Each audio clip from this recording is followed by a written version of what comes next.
In the name of God, the Father, the Son, and the Holy Spirit. Amen.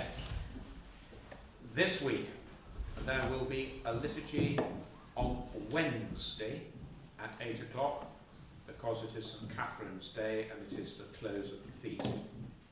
There will be a Zoom on Wednesday, and there will be the Paraclesis on Thursday at 7 p.m. The Zoom on Wednesday is at 7.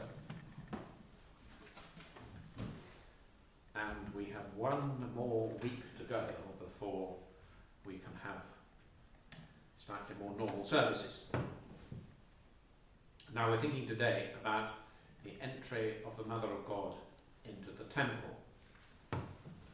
And this is a feast based on two things. The first thing is that there is the book called the Proto-Evangelion of James, so the pre-gospel, which is all about the Mother of God and how she was conceived, and then her life, how she was taken as a young girl into the temple, where she was placed on the third step of the altar in the temple, and how she lived and was involved in weaving the curtains and the vestments for the Holy of Holies and for the priests. Added to that, there is another later feast that is commemorated today, and it is why the icons show the Mother of God being placed on the synthronon behind the Holy Table. And the reason for this is that on yesterday, as it were, on the 21st, the great church of the Nea in Jerusalem was consecrated. And this was built by the Emperor Justinian in the 560s. It was a huge church in Jerusalem, probably placed on the place where the first temple, the Temple of Solomon, was built. That is a matter of some debate, but it seems likely because that is the highest place on Mount Zion. So,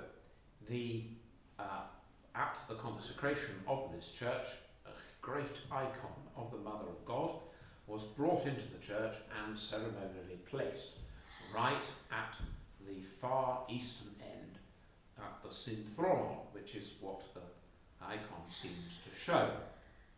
And from that time on, it was quite normal for churches which have apse to show the Mother of God what is called the platitera, or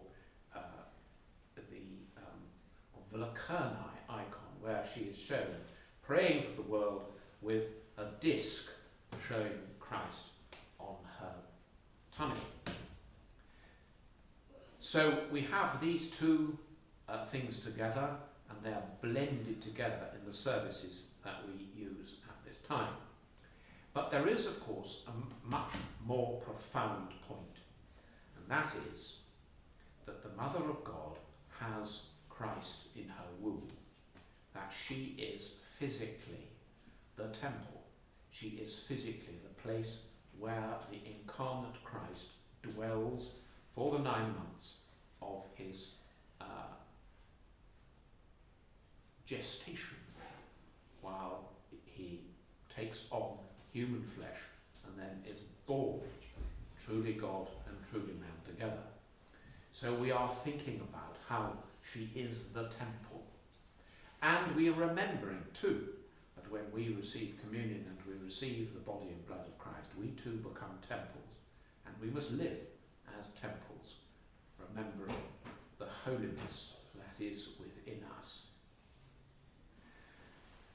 The blessing of the Lord and his mercy come upon you through his grace and love toward mankind, always now and ever and unto the ages of ages. Amen.